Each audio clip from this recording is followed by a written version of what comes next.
Hi everyone, I'm Warkentin, and I'm a product manager on TensorFlow Extended, or TFX. Hi, my name is Zhitao Li. I'm a tech lead manager from TFX Open Source. At Google, putting machine learning models into production is one of the most important things our engineers and researchers do. But to achieve this global reach and production readiness, a reliable production platform is critical to Google's success. And that's the goal of TensorFlow Extended, to create a stable platform for production ML at Google, and a stable platform for you to build production-ready ML systems too. So how does that work? Our philosophy is to take modern software engineering and combine it with what we've learned about machine learning development at Google. So what's the difference between writing code and doing machine learning engineering? In coding, you might build something that one person can create end-to-end. You might have untested code, undocumented code, and code that's hard to reuse. In modern software engineering, we have solutions for all of those problems: test-driven development, modular designs, scalable performance optimization, and much more. So how is that different in machine learning development? Well, a lot of the problems from coding still apply to ML. We also have a variety of new problems. We have no problem statements. We might need some continuous optimization. We might need to understand when changes in data will result in different shapes of our models. We've been doing this at Google for a long time. In 2007, we launched Sybil, which was our production scalable platform for production ML here at Google. And since 2016, we've been working on TFX. And last year, we open sourced it to make it even easier for you to build production ML in your platforms. What does it look like in practice? Well, the entirety of TFX as an end-to-end platform runs from best practices all the way through to end-to-end. From best practices, you don't even have to use a single line of Google developed code in order to get some of the best of TFX, all the way through to end-to-end pipelines that allow you to deploy scalable production scale ML. This is what a pipeline might look like. On the left side of the screen, you'll see data intake. Then it runs through the pipeline doing things like data validation, schema generation, and much more in order to make sure that you're doing things in a repeatable, testable, consistent way and producing ML production results. So it's hard to believe that we've only been 1 year in open source for our end-to-end pipeline offering, but we have a lot of interesting things that we've done in 2019, including building the foundations of metadata, building basic 2.0 support for things like estimators, as well as launches of fairness indicators in TFMA. But we're definitely not done. In 2020, we have a wide variety of interesting developments coming, including native Keras on TFX, which you'll hear more about from Zhitao later, as well as TensorFlow Lite trainer rewrite and some warm starting, which can make your machine learning training 100 times faster by using caching. But we have something really exciting that we're announcing today, which you may have heard from Megan about in the keynote, which is end-to-end ML pipelines. These are cloud AI platform pipelines. We're really excited about these because they combine a lot of the best of Google AI Platform with TFX to create cloud AI platform pipelines available today. Please check out our blog for more information. You should be able to find it if you just Google Cloud AI Platform Pipelines. And now, could we please cut to the demo?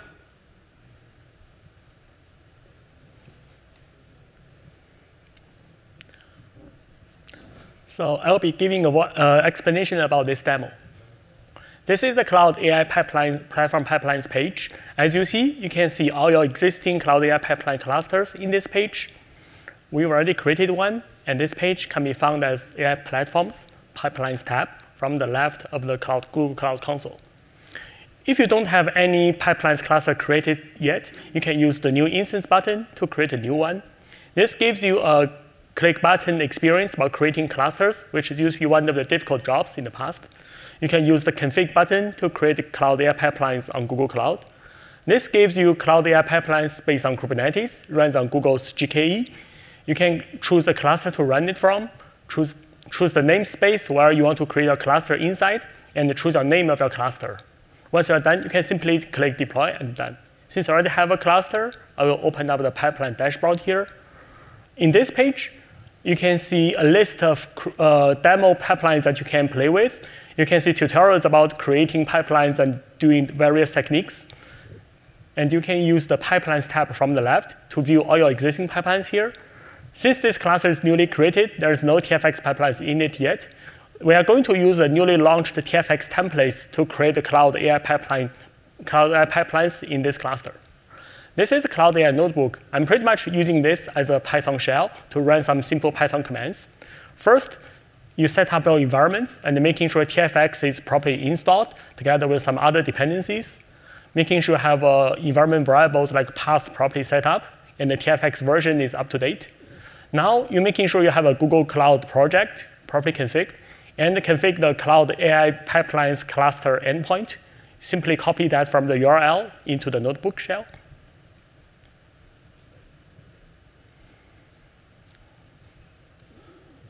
Now we're also making sure we create a Google container image repo so that we can upload our containers to. Once that is done, we can fit the pipeline name and the project directory. Now we can use the template creation to create a new template. Since they are created, I'm going to show the content created by the templates. As you see, there are pipeline code in the pipeline.py file. This includes a classical taxi pipeline from TFX with all the components necessary to do production machine learning. There's config.py with some configurations related to Google Cloud, as well as some configuration about TFX itself. Once that is done, we enter the templates directory, making sure all the templates files are there. You can even run some pre-generated unit tests on the features to making sure the configuration looks right. Once that's done, you can then use TFX CLI command to create a TFX pipeline on Google Cloud Pipelines page. This will create a temporary image with all your code and the dependencies, upload them to GCR, then create a pipeline using this container image on the pipelines page. As we see, pipeline compiles and the creation is successful. And we go back to the pipeline page, click on refresh. Boom, we have our new pipeline. Now, if we click through the pipeline, you are going to see all the TFX components here readily available. We can create a test run on this one and click on the run. You are going to see each of the components, when they run, they will gradually show up on the web page. The first component should be example.gen, CSV example.gen.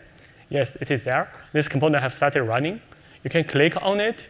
On the tab, you can look at the artifacts, inputs and outputs, what Kubernetes volumes used for the component manifest, and you can even inspect the logs of component run. We got this example.gen, stats.gen, schema.gen. And now the pipeline entered feature transform and the example validation at the same time. So now all the data preparation is finished. The pipeline enters into the training stage, which is producing a TensorFlow model. If we click on the trainer component, we can even inspect these logs. Now, once trainer is complete, we do some model validation and evaluation using TFX components. And once all the model evaluation is done, we use pusher to push the generated model onto external serving system. So you have a model ready to use in production.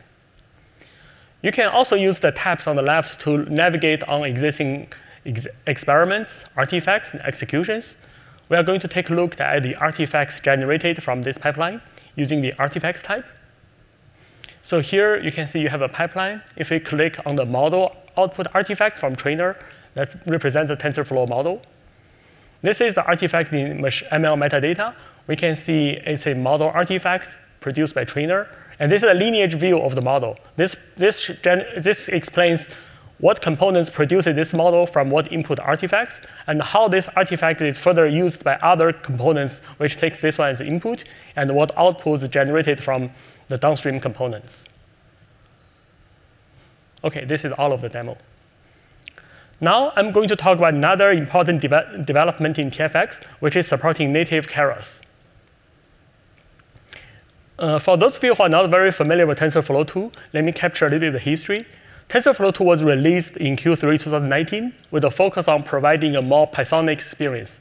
That includes supporting the keras API, eager execution by default, and the Pythonic execution. So this is a timeline of how TFX open source has been working on supporting all of this.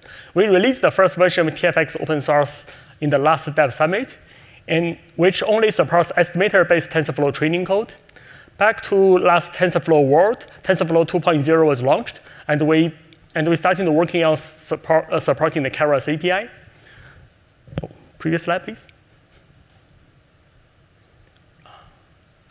Previous slide, please.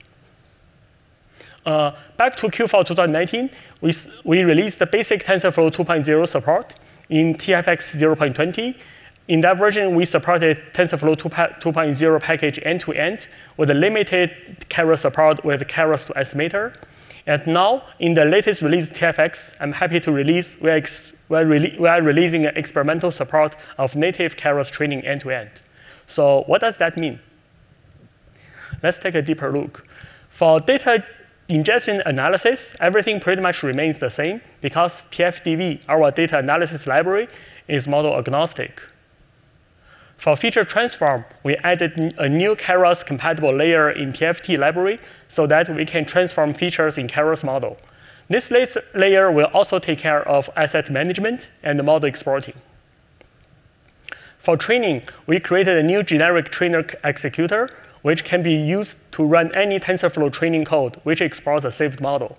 This also covers the training using native Keras API. For model analysis and validation, we create a new evaluator component, which combines both evaluation and model validation capabilities.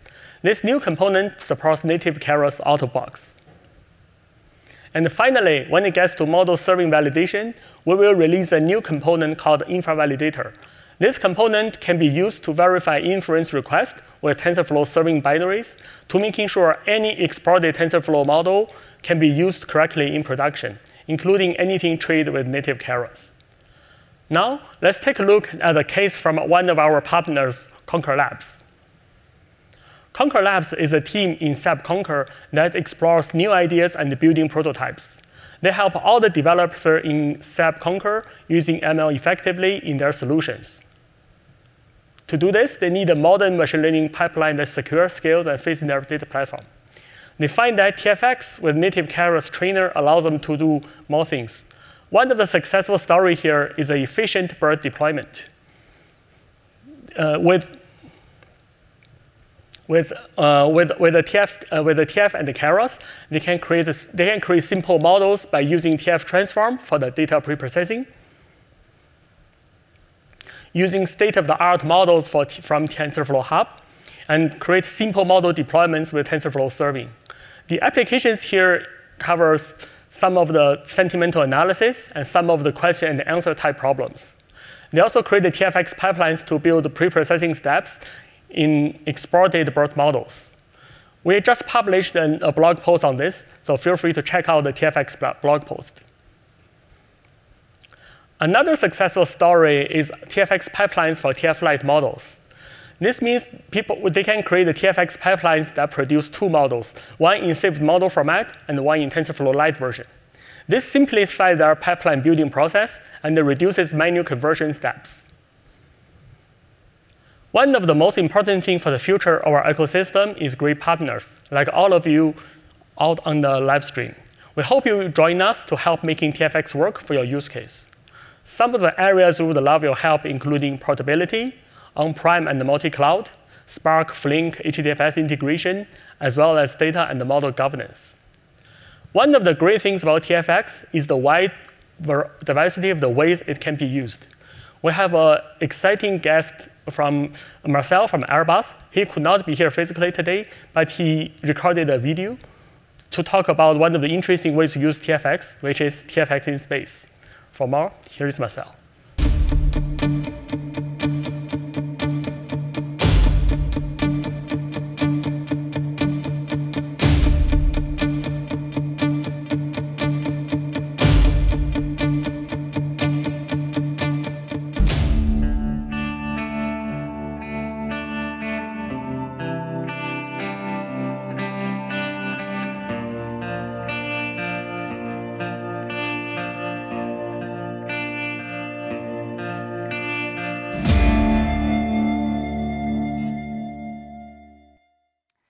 This is one of the most important moments for everyone involved in manned spaceflight.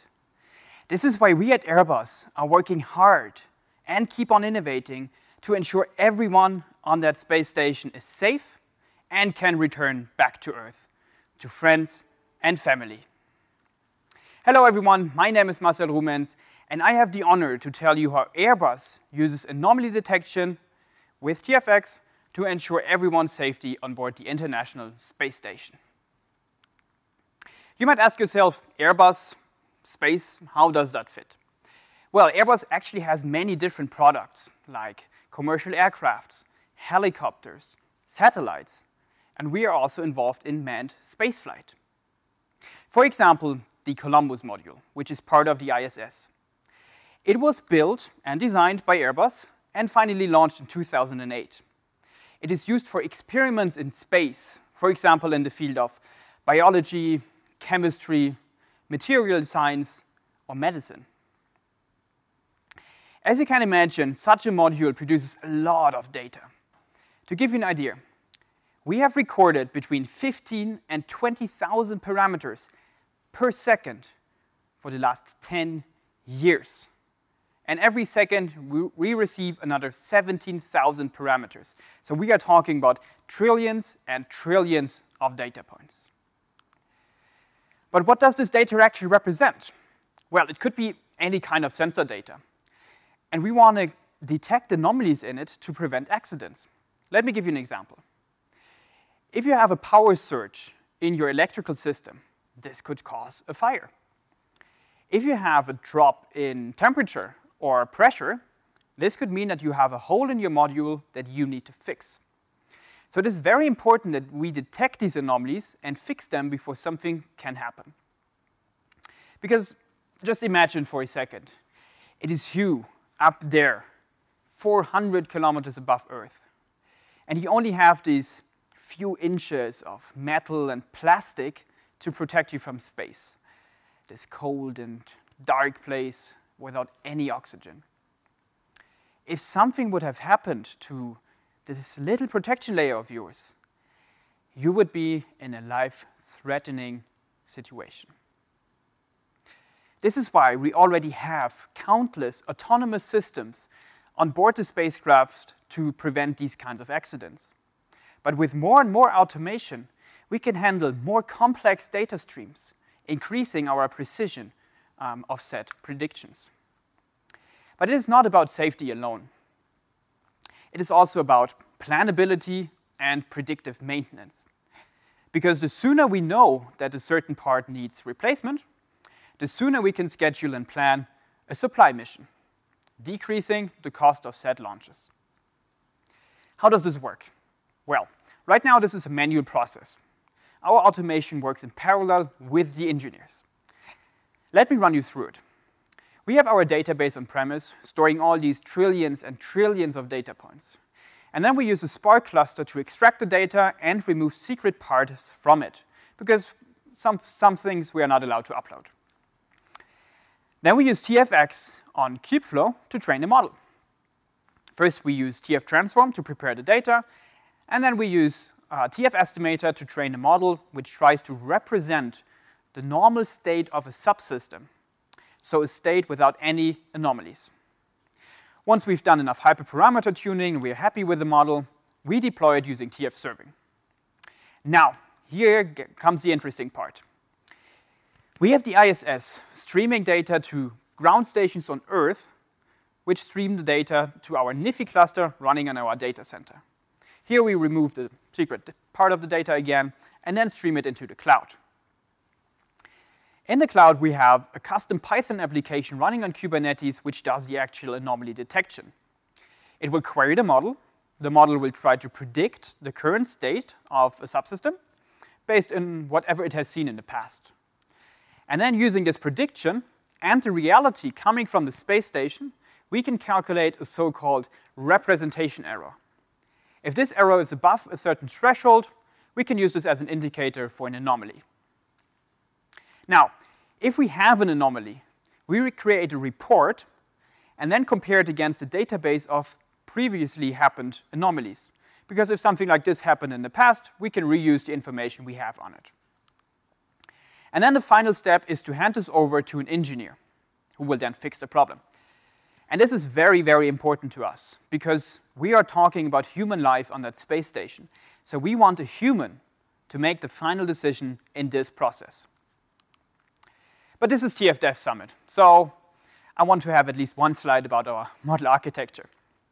We're using an LSTM-based autoencoder with dropout, and then we replaced the inner layers, so the layers between encoder and decoder, with LSTMs instead of dense layers, because our tests have shown that sequences just better represent the kind of information we have, producing less false positives.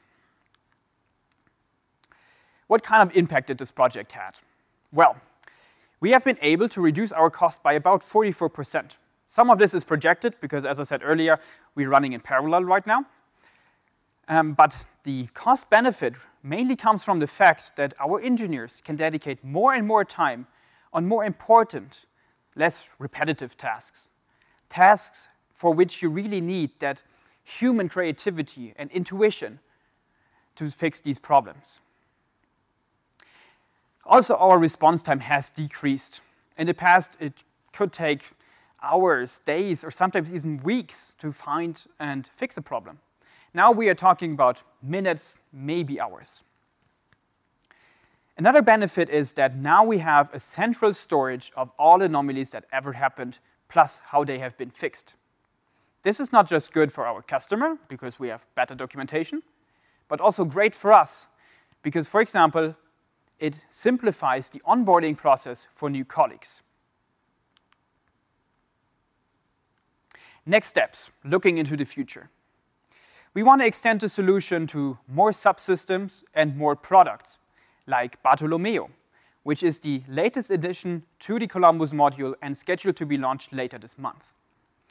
But overall, these kinds of technologies are very important for future space missions, because as plans to go to Moon and Mars become more and more concrete, we need new ways and new technologies to tackle problems like latency and the limited amount of computational hardware on board the spacecraft.